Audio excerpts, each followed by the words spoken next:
बाबांचं नाव आहे विठ्ठल पंत आणि माझ्या आईचं नाव आहे रुक्मिणी. आणि मला आहेत 3 दादा, एक ज्ञानेश्वर दादा आणि एक निवृत्ती दादा आणि एक सोपान दादा.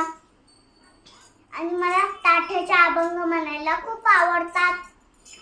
एकदा काय झालं, सोपान दादाला मांडे खायचे होते आणि मला विसोबा काकांनी मला खापरच नाही दिली. तर मी रडत रडत ज्ञानेश्वर दादाकडे गेली. ज्ञानेश्वर दादा बोलला, रडू नकोस, माझ्या पाठीवर मांडे भाज. पाठीचे मांडे भाजले.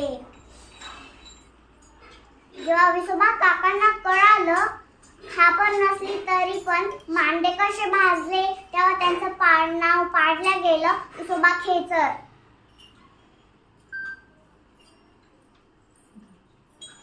हो गया.